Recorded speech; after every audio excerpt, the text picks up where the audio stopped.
Em nome do Pai, e do Filho, e do Espírito Santo. Amém. Evangelho de Jesus Cristo segundo São Lucas. Glória a vós, Senhor. Naquele tempo, disse Jesus: Ai de ti, Corazim, ai de ti, Betsaida, porque se em Tiro e Sidônia tivessem sido realizados os milagres que foram feitos no vosso meio, há muito tempo teriam feito penitência, vestido-se de cilício e sentado-se sobre cinzas. Pois bem, no dia do julgamento, Tiro e Sidônia terão uma sentença menos dura do que vós. Ai de ti, Cafarnaum, serás elevada até o céu? Não, tu serás atirada no inferno. Quem vos escuta, a mim escuta, e quem vos rejeita, a mim despreza. Mas quem me rejeita, rejeita aquele que me enviou. Palavra da salvação. Glória a vós, Senhor. Muito bem, dia 4 de outubro, dia de São Francisco de Assis. Santo que até hoje nós temos muita saudade. O odor de santidade de Francisco de Assis, ele mexeu com a igreja durante muitos séculos e continua mexendo até hoje. Já quero pedir que você comente, compartilhe, deixe seu like. E se você não é inscrito no canal, se inscreva. Bom, hoje, no dia de São Francisco de Assis, o texto do Evangelho que nós acabamos de ler, Jesus está fazendo referência a todos aqueles lugares que tiveram a visita de Deus e nem assim mudaram de vida. E isso é bem pertinente no dia de hoje de São Francisco de Assis, que São Francisco, eu diria, esse sim é o grande reformador da igreja, que diferente daquele que viria séculos depois dele, Martinho Lutero, que foi pelo lado errado, São Francisco é o verdadeiro reformador da igreja, que quis reformar a igreja pela santidade. O que São Francisco quis fazer? Viver a radicalidade da palavra de Deus. Foi isso. São Francisco de Assis quis viver exatamente isso. Ele que fundou a ordem dos franciscanos e que tanto bem fez a igreja e tanto bem faz a igreja ainda hoje, que nos deixou um legado, um homem que viveu a radicalidade da palavra de Deus. São Francisco de Assis entendeu o Evangelho de Cristo como poucos. Por quê? E ele diz, em que consiste a perfeita alegria? Essa fala de São Francisco é, sem dúvida alguma, uma das falas que mais marcou a minha vida. Porque o que nós queremos nessa vida, se não retribuição pelo que nós fazemos? A gente quer aplauso, nós queremos elogio, nós queremos aconchego, nós queremos ser reconhecidos. No fundo, porque estamos ainda tão marcados pela vaidade, e somos ainda, desculpa dizer, mas muito carnais ainda. Então a gente quer essas coisas. Isso alimenta o nosso ego. Mas São Francisco viveu o Evangelho e disse: que consiste a perfeita alegria? Consiste em, depois de você fazer tudo aquilo por Deus, de você ter dado a vida, de você ter naufragado, de você ter sofrido, ter ficado doente, ter evangelizado, ter cuidado dos pobres, ter feito tudo.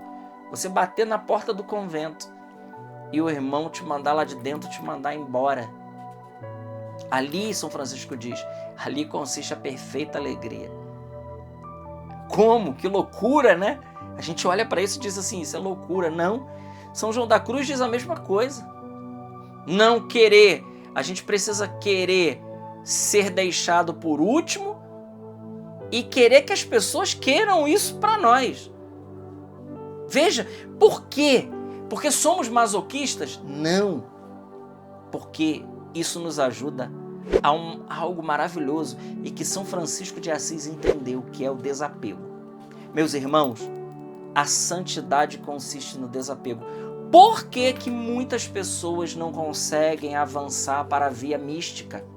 Quantas pessoas estão adiantadas na oração?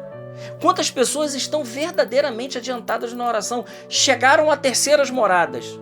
As terceiras moradas. Que Santa Teresa, ela escala de 1 a 7, né? Para chegar a 7 seria a união perfeita, a união transformadora, o casamento espiritual com Deus.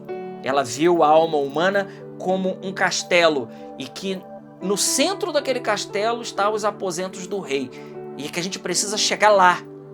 E claro, é uma luta constante. Então nós temos aí, nesse processo de conversão, nesse processo de santidade, o problema é que a gente acha que a conversão e a união com Deus basta não pecar e receber os sacramentos. Ora, isso realmente é maravilhoso, é tudo, mas não está tudo feito ainda. Existem 3 amores, existem 3 conversões, existe uma escalada para chegar à união com Deus. E voltando ao assunto que eu estava dizendo, por que as pessoas ficam empacadas e não conseguem passar da via ascética para a via mística?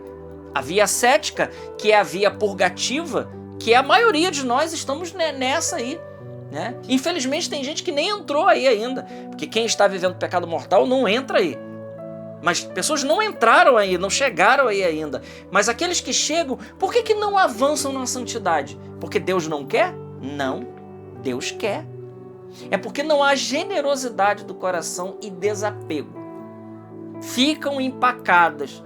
Por isso que, como nos ensinam os mestres espirituais, há um gargalo, né? Para passar da 3ª para a 4ª, porque a 4ª morada já é a via iluminativa, ou seja, já é uma vida de santidade. Mas para chegar lá, nós precisamos, como nos diz São João da Cruz, viver a noite escura dos sentidos e para chegar na união transformante, viver a noite escura do Espírito, que sim, essa é da gota serena, sem dúvida alguma. Mas precisa da generosidade. Mas veja, como nós somos apegados. Nós somos extremamente apegados a pessoas, a cargos, a lugares, a coisas, a bens materiais, a tantas coisas. É como a história, eu soube uma história, uma amiga, né, me contava há pouco tempo, numa partilha de grupo de oração, ela comentava isso, né, que ela conheceu uma pessoa e que trabalhou, né, mas não queria saber de Deus. E quando chegou um determinado momento da vida, ele resolveu deixar os bens para os filhos e falou: agora eu vou pescar, agora eu vou descansar, agora eu vou curtir tudo que eu construí. O resultado foi que em menos de 2 meses essa pessoa tinha morrido. Não aproveitou nada daquilo que ela acharia que aproveitaria. Você lembra de alguma coisa? É a passagem da Bíblia. É exatamente aquela passagem daquele homem que disse: meu celeiro deu muito, né? Produziu muito, eu vou botar abaixo para construir o maior. E agora você diz assim: agora, meu caro, você tem o suficiente para muitos anos. Come, bebe, regala-te. E Deus diz para ele: louco, nesta mesma noite a sua vida será pedida de volta. E para quem que ficará tudo isso? Então, meus amigos, as coisas desse mundo são muito ilusórias, muito passageiras. E por que eu estou dizendo tudo isso? Porque São Francisco de Assis entendeu isso. Ele era de uma família rica. O pai dele fez de tudo para deixar os bens da família para que Francisco tocasse. E ele resolveu viver como quase um mendigo. E isso acabou com o pai dele. Ele foi quase que deserdado pelo pai porque escolheu a santa pobreza. Escolheu viver como um andarilho, escolheu viver como um errante, escolheu viver a radicalidade e a santa que ele chamava de irmã pobreza. Ele resolveu viver desse jeito. Entendeu que os bens, eu não estou dizendo que todos têm esse chamado, mas que é necessário que nós vivamos nesse mundo, como nos diz São Paulo. Aqueles que são casados vivam como se não fosse, aqueles que têm bens vivam como se não tivesse, aqueles que choram como se não chorasse, porque a figura desse mundo passa. Passa! E o que importa? O que importa é aquilo que São Francisco entendeu. Por isso ele recebeu as chagas de Cristo, por isso ele viveu a radicalidade profunda e por isso Francisco ele fez uma transformação enorme na igreja. Veja, eu estou falando de um santo que viveu milagres extraordinários.